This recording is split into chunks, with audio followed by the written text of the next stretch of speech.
on, guys? It's your boy Random Guy Kev, and this is the Airsoft Report, your bi-weekly discussion on things happening in the Airsoft community, leading to events, sales, products, news, drama, YouTube, and all that random goodness that is Airsoft. The Airsoft Report is sponsored by Overwatch Tactics, a producer of military simulation events at a unique location, High Power Airsoft, the world's best BB that's truly enhanced bio. And don't forget to check out Airsoft GI and use the code RGK for 5% off your order. If you like the information being provided, don't forget to like, subscribe, and comment. Information in this video will be available on Spotify, Google Podcasts, and Apple Podcasts. Timestamps are provided below. If you wish to skip ahead, please do so. Don't forget to like, subscribe, and comment. What's the deal? Airsoft GI still has the YouTube unboxing mystery box happening, and they also have the Roast My Build number 7 mystery box happening. Check out airsoftgi.com right now for more information on that. What's happening in the industry? PCU Tracer just released their Nano Tracer Unit Gen 1. Check out their website for more information on that. KWA, they're releasing the TK45 CT. For more information on that, check out KWA's Instagram. They'll drop dates soon. Upcoming events and competitions. Events are subject to change. We are still in a pandemic, so to find out more information, make sure you're following your favorite event producers for that. CQB Rush 5v5, May 16th, their regional qualifier. You can check them out at cqb-rush.com. KWA Fight Night, the Gauntlet, the East Coast Division, the 1v1 competition is May 22nd, first round qualifiers. If you want to participate in that, visit cqb-rush.com. 6mm Airsoft, May 14th and 15th, Operation Red Sky in Tennessee. Otherworld Milsim, May 15th and 16th, Downfall 7 in Pennsylvania. Rudiment Arms, May 21st to the 23rd in Michigan. Stag Ops, May 22nd to the 23rd, Spring Offensive 13 in Massachusetts. Milsim West, May 28th to the 30th in Oklahoma. So let's get into our topic, and this is something that I brought up on my Instagram. NEPA, NEPA, Airsoft also brought this up, and he suggested this topic. Paintball fields doing Airsoft. Is it good or bad? This is a two-parter for me because, I mean, it can be good and it also can be bad. I'll start off with the good, of course, and then end with the bad. But the good, I mean, the places that don't have Airsoft, it gives them the opportunity to bring awareness to those areas and bring in more players into Airsoft. When a field that actually cares about Airsoft, that does paintball, includes Airsoft, it shows. Like, the staff is well educated on Airsoft stuff. The field design changes a little bit based on Airsoft stuff. The events that happen there in regards to Airsoft, that changes up as well. And then, you know, the pro shop, if they do have a pro shop, they'll have some additional trinkets there in regards to Airsoft. But ultimately, if again, it is good because it does bring awareness to Airsoft and it helps grows it as a whole, it gives you somewhere to go. And a lot of people do not have places to go. They'll have paintball fields here or there, but they don't cater to Airsoft. It's strictly like paintball. And when they do switch over and cater to Airsoft, now we're growing Airsoft as a whole, and I think that's always great to grow Airsoft as a whole. The bad thing, though. Growing Airsoft is great, but growing Airsoft at bad locations is terrible because the experience can be bad for a lot of people. And if you don't care about Airsoft, you'll have a lackluster experience, a lackluster field. The staff will be terrible. They don't know anything about Airsoft. The management doesn't care about Airsoft. As long as they're getting paid at the end of the day, that's it. It's a good and a bad thing. At the end of the day, these paintball fields need to make money. They're a business. It's a business. So if Airsoft brings them a little bit of coin, cool. They're with it. But ultimately, paintball is what they started with. That's their bread and butter. That's what they make money on. And people don't realize some fields, you know, you can't bring your own paint.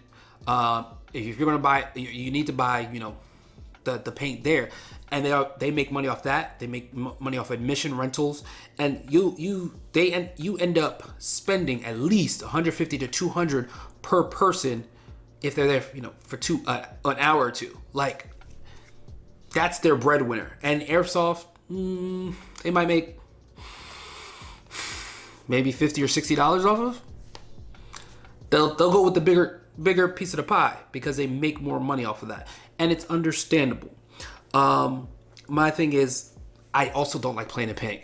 Like some paintball fields, they'll just hey, airsoft players play on a paintball field. They don't have like designated, this is strictly just an airsoft side, this is strictly paintball.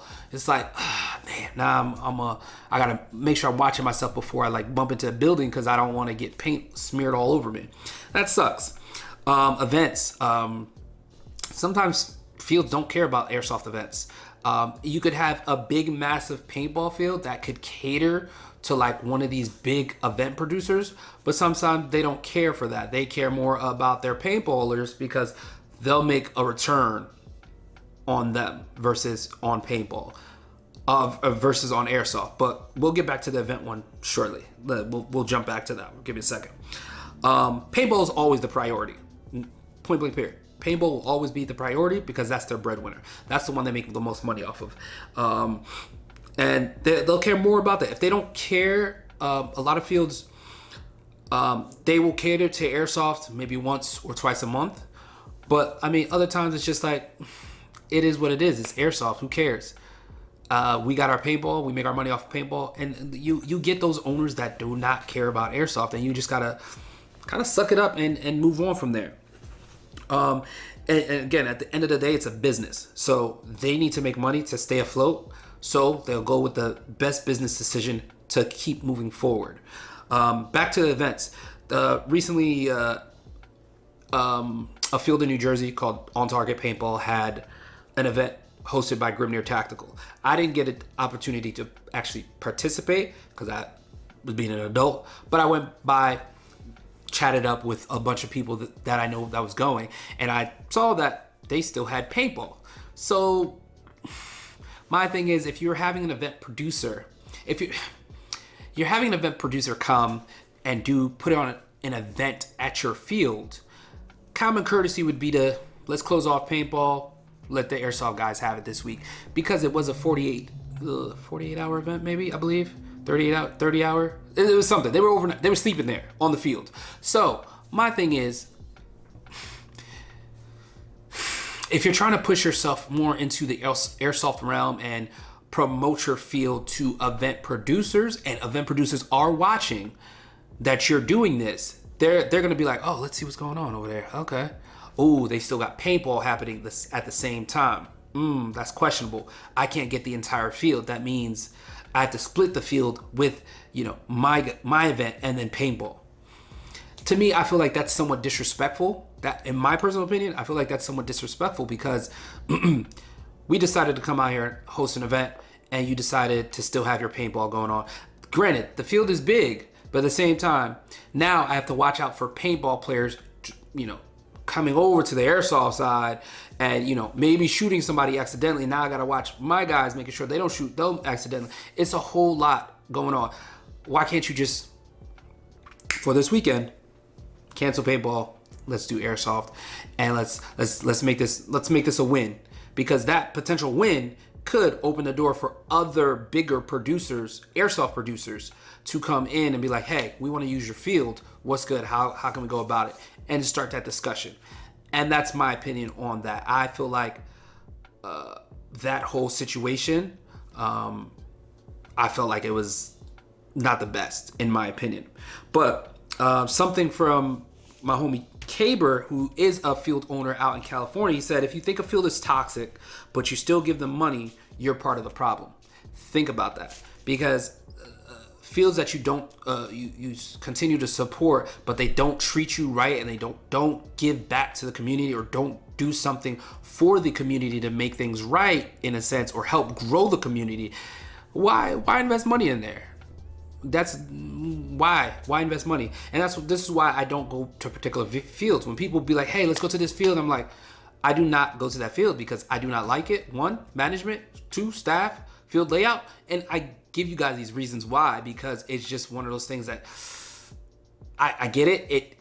Keep going to that field. It helps airsoft grow, but at the same time, it does not. It makes it stiff and stifle, and it's terrible. I'm not supporting that type of behavior in the community. The community is small, so we have the ability to dictate where we want to play at and where we want to go and how things should be shaped and which direction it goes. But that's something that we all need to look at as a community and push forward from there. Let me know your thoughts in the comments and we can take it from there. That's all for this episode. Let me know what you guys want to discuss next and leave a comment below. And don't forget to like and subscribe. I'll catch you guys on the next one.